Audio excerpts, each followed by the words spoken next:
আসসালামু আলাইকুম। আশা করছি সবাই ভালো আছেন। আলহামদুলিল্লাহ আমরা বেশ ভালো আছি। নতুন আরও একটি ভিডিও নিয়ে আসলাম। আশা করছি শুরু থেকে শেষ পর্যন্ত দেখলে ভালো লাগবে। ভালো লাগলে লাইক, কমেন্ট, শেয়ার করে দিবেন। সেই সাথে সাবস্ক্রাইব করে আমার পাশে থাকবেন। তো এই তো দেখতেই পাচ্ছেন, ঘুম থেকে উঠেই কিন্তু সাহেবকে কাজে লাগিয়ে দিয়েছি। তবে এই সোফার কভারগুলো কিন্তু আমি গতকালকে ধুয়ে পরিষ্কার করে রেখেছিলাম। এখন বারান্দা থেকে এনে সাথে সাথে সাহেবকে দিয়ে এই কাজটা করিয়ে রাখলাম।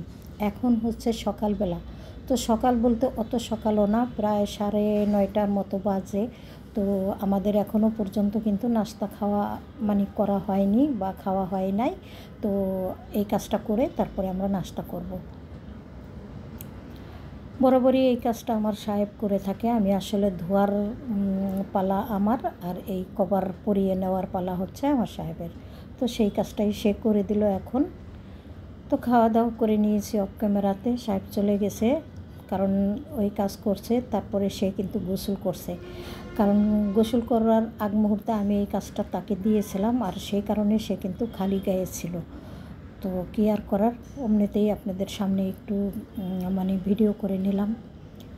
খাওয়া দাওয়া করে তারপরে চলে গেছে। এরপরে আমি চলে আসলাম আমার সারাদিনের কাজকর্ম করে নেওয়ার জন্য। তো সারাদিন আজকে কি করব না করব মোটামুটিভাবে আপনাদের সাথে আমি শেয়ার করব। কারণ গত রাত থেকে আমার আসলে শরীরটা একটু খারাপ, হঠাৎই মাথা ঘুরে একেবারে অস্থির। তো সে কারণে দিনটাও কিন্তু আমার ওই পরিস্থিতিতেই গেছে, আর সেইভাবে ভিডিও করা সম্ভব হয়নি। তো মোটামুটি ভালোভাবেই যতটুকু পেরেছি করেছি। তো এই তো দেখতেই পাচ্ছেন, আমি কিন্তু রান্নাবান্নার আয়োজন করব। কারণ যত অসুস্থই থাকি না কেন, যাই করি না কেন, খাবার দাবার আগে রেডি রাখতে হবে, তারপরে হচ্ছে কথা। অন্য কাজ কিন্তু না করলেও চলে, কিন্তু খাওয়ান দাওয়ান তো আর বন্ধ করে রাখা যায় না। যাই হোক, এখানে আমি কিন্তু ফুলকপি কেটে নিচ্ছি, আর হলো লাল শাক গত রাতে আমি বেছে পরিষ্কার করে রেখেছি। এই দুইটা জিনিসই আজকে রান্না করব। কারণ হচ্ছে অতিরিক্ত রান্না করার সময় নেই, বা নিজের কাছেও অত ভালো লাগতেছে না। তো টুকটুক করে কিন্তু আমি সমস্ত সবজিগুলো কেটে নিলাম, সেই সাথে পেঁয়াজ, কাঁচামরিচ সবই কেটে নিয়েছি যা যা প্রয়োজন। এখন হলো আমি চলে যাব শাকগুলো ধুয়ে নেওয়ার জন্য। তো শাক ধুইতে চলে এসেছি, তার আগে ফুলকপিগুলো একটু ভিজিয়ে রাখবো। যদি কোনো পোকামাকড় থাকে তাহলে কিন্তু এই পানিতে ভিজিয়ে রাখলে বের হয়ে যাবে। তো কিছুক্ষণ আগেই কিন্তু ফুলকপি ভিজিয়ে রাখতে হয়, আর তার সাথে যদি একটু হালকা গরম পানি দিয়ে ভিজিয়ে রাখা যায় তাহলে আরও বেশি ভালো হয়।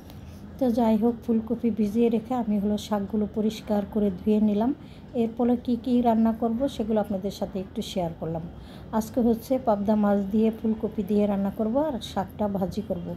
তো অফ ক্যামেরাতে শাকও কিন্তু মোটামুটিভাবে হয়ে গেছে, আর ভাতটা আমি বসিয়ে দিয়েছিলাম। এই তো দেখতেই পাচ্ছেন, একেবারে চিকন চাল, সে কারণে উতরানোর পরেই কিন্তু আমাকে মার গেলে নিতে হয়। তো এখন আমি হলো ভাতটা মার গালা দিয়ে নেব। তো যাই হোক, শাক তো রান্না হয়ে গেল।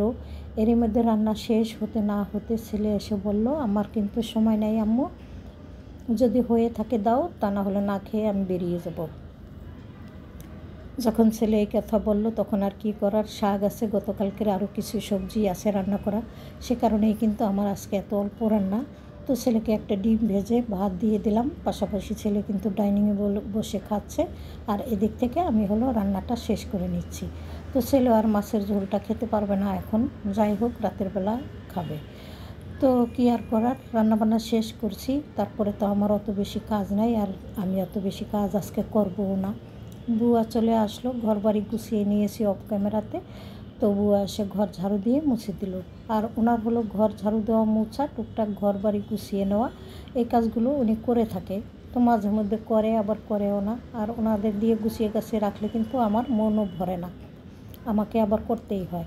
তো দুপুরবেলা সাহেব তো খাবার খেতে চলে এসেছে, তার সাথে কত কিছু নিয়ে এসেছে, এইগুলো এখন টুকটুক করে আপনাদের সাথে একটু শেয়ারও করব। এই যে দেখতেই পাচ্ছেন, এখানে অনেকগুলো জলপাই এনেছে। এই জলপাইগুলো আমি কিন্তু আচার করব না, এমনিই খাবো, আর ডালে দিয়ে খাবো। তো এনেছে কতগুলো পেঁপে, সেই সাথে বনরুটি এনেছে, ছোটো ছোটো এই বনরুটিগুলো কিন্তু আমার কাছে ভীষণ ভালো লাগে, কারণ ভিতরে কিন্তু ক্রিম দেওয়া থাকে, সে কারণে আমি অনেক পছন্দ করি। তো এখন অনেকবার খাওয়ার পরে অত বেশি একটা পছন্দও না, তারপরেও কিন্তু নিয়ে আসছে। কী আর করার। আর 2 ধরনের বিস্কিট এনেছে, লেবু এনেছে, বিভিন্ন রকমের সব টুকটাক বাজারও এনেছে। তো এনেছে হলো পেঁয়াজ, সেই সাথে এনেছে বেশ কিছু ইলিশ মাছ, ছোটো বড়। তো মাছগুলো আর আমি আজকে কিছুই করব না, ফ্রিজে রেখে দিয়েছি, সেগুলো যখন খাই আপনাদের সাথে শেয়ার করব। তো এখন বিস্কিটগুলো আমি হলো বয়ামে ভরে নিচ্ছি, কারণ এই পুলটার ভিতরে পেঁচিয়ে গুছিয়ে থাকলে আমার ছেলেরা আর কখনোই হাত দিয়ে নিয়ে খেতে পারবে না।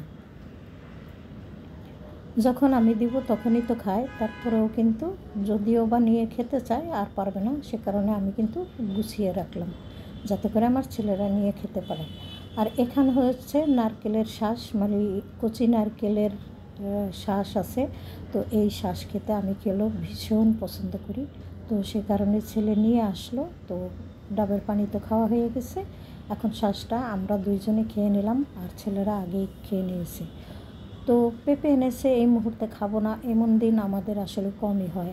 আনার পরে আমরা কিন্তু খাওয়া যখনই যেমন অবস্থাতেই থাকি না কেন, সেই মুহূর্তে আমাদের কেটে খেতে হবে। তো যাই হোক, একটা পেঁপে এখানে আমি কেটে নিলাম, তারপরে কিন্তু অন্য কাজ করব। তো আমি একটু খেয়েও নিচ্ছি পাশাপাশি, আর আমার ছেলে হলো খাবে বা ও এখন খাওয়া শুরু করবে, তো খেয়ে দিয়ে বাইরে চলে যাবে। তো যাই হোক,